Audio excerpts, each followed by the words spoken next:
स्वस्ति श्री गणेशाय नमः। श्री सरस्वत्यै नमः। श्री गुरुभ्यो नमः। ओम नमो भगवते वासुदेवाय।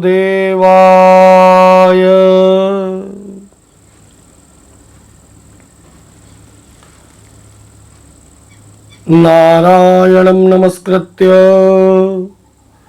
नरं चैव नरोत्तमं देवीं सरस्वती व्यासं ततो जयमुदीरयेत्। कृष्णाय वासुदेवाय हरये परमात्मने प्रणतक्लेशनाशाय गोविन्दाय नमो नमः। वन्दे वन्दारुमन्दारं वृन्दावनविनोदितं वृन्दावनकलानाथं पुरुषोत्तमं च अद्भुतं गोवर्धनधरं वन्दे गोपालं गोपरूपिणं गोकुलोत्सवमीशानं गोविन्दं गोपिकाप्रियम्।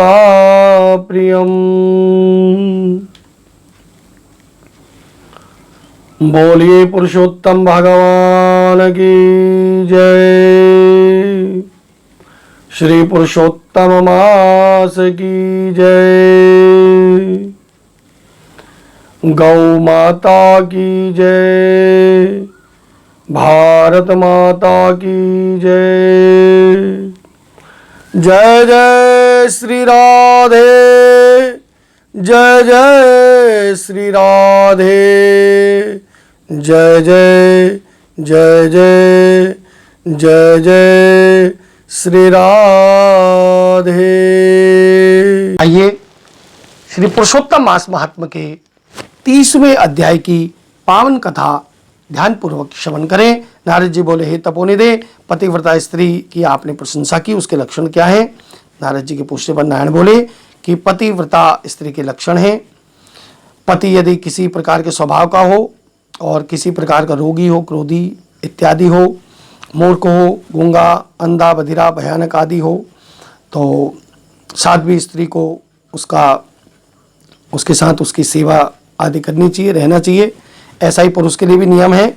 बाल, युवा तथा वृद्धावस्था में स्त्री कभी स्वतंत्र होकर गृह कार्य न करे।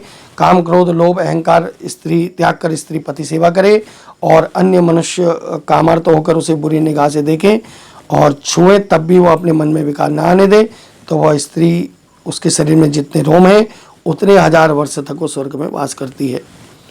और जो अपना धर्म आदि नहीं त्यागती वह स्त्री साधु लक्षण वाली सती है।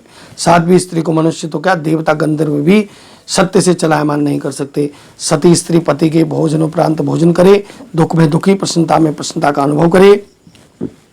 जब पति उसके पास ना हो, विदेश में हो, तो श्रृंगार न करे। पति के सोने के बाद सोवे, उनके जागने से प्रथम जागें। सास ससुर आदि बड़ों की सेवा करें। सती स्त्री पूजनीय है। पति के बाहर से आने पर द्वार पर आकर स्वागत करें। गृह स्वामी को उसके खर्च में जो धन मिले उससे गृह कार्य आदि चलाकर बुद्धि से कुछ बचाकर संग्रह करे, वही उत्तम स्त्री है। किंतु जो दान के धन को दे उसमें से कुछ ना बचाए। पति आज्ञा बिना अपने संबंधी को कोई वस्तु न दे। पतिव्रता स्त्री दूसरे से न बोले, संतोष करे। अत्यंत हंसना, क्रोध करना, रूठ जाना, जिस वस्तु को पति न खावे उसे खाना। सती सर्वदा त्याग कर दे। अपना श्रृंगार, तेल लगाना, उपटन, मंजन आदि पति की प्रसन्नता के लिए करे। ऋतुघातनी और तीसरे दिन 4 दिन की जो अशुद्धता है, वह अशुद्धता में कोई कार्य न करे और किसी को स्पर्श आदि नहीं करना चाहिए। उसके बाद पंचम दिवस में स्नान आदि करके या चतुर्थ दिवस में प्रातःकाल स्नान आदि करके और फिर वह शुद्ध होती है। उसके बाद गर्भिणी हो जाने पर भी उसको नियम से रहना चाहिए, वस्त्राभूषण आदि पहनकर पति को प्रसन्न करना चाहिए। और कहते हैं कि जो सती स्त्री होती है वो श्रेष्ठ पुत्र लाभ करती हैं। ऐसा न करने से गर्भ गिरने की आशंका भी रहती है। अपने से अधिक गुणों वाली सौत को न त्यागें। ईर्ष्या और क्रोध होने पर उनसे लड़ाई न करें। पति की बात आदर से सुने, ना काटें और अपनी बात भी कहें। भोग के निमित्त पति उत्कंठा से बुलाए तो हंसती में जाएं और लड़ाई झगड़े की बात ना करें। इस प्रकार सती स्त्री के बहुत सारे धर्म बताए गए हैं। तो वर्तमान समय में जो जो नियमों का पालन हो सकता है वो करें, अन्यथा अपने मन और पति के मन को जाने समझें और जानकर समझकर अध्यात्म को जानकर ही हम आप लोगों का जीवन सुधर सकता है। और इस प्रकार सती साध्वी स्त्री के बारे में बहुत सारी बातें नारायण ने श्री नारद जी को बताई। तो कहते हैं कि जो पति की आज्ञा देने पर अकड़ कर उनको जवाब दे वो सती कहलाने योग्य नहीं है। और जो स्त्री चोरी से स्वयं मिष्टान खा ले और भी जो अन्न खा ले और किसी को ना बताएं तो इसका जो है फिर जन्म खराब होता है। और कहते हैं कि स्त्री पतन हो जाने पर पति एवं पिता दोनों पक्ष का जो स्वर्ग होता है उनका भी पतन हो जाता है। विधवा स्त्री को चाहिए वेणी न गूंथे और इससे उसके मृतक पति को बंधन हो जाता है। एक समय भोजन करे, भूमि पर शयन करे और सुगंधित पदार्थों का सेवन न करें। अपने पति ससुर आदि के गोत्र का नाम लेकर जलदान करें। विधवा स्त्री भी नियमानुसार चलने से पतिव्रता ही कहलाती है। इस प्रकार बहुत सारे नियम बताए गए। मैंने संक्षिप्त रूप में आपको इस अध्याय में बता दिया। बहुत बड़ी ये कथा है सती साध्वी स्त्रियों की, बहुत बड़े नियम हैं। तो नियम तो सभी के लिए हैं लेकिन स्त्रियों के लिए विशेष है क्योंकि उनका वृहद चरित्र है। तो इस प्रकार बृहद नारदी पुरुषोत्तम मास का महात्मा का ये 30वां अध्याय सती स्त्रियों के विषय का यहाँ पर पूर्ण होता है। और अब एक कथा, कल की कथा रह गई है।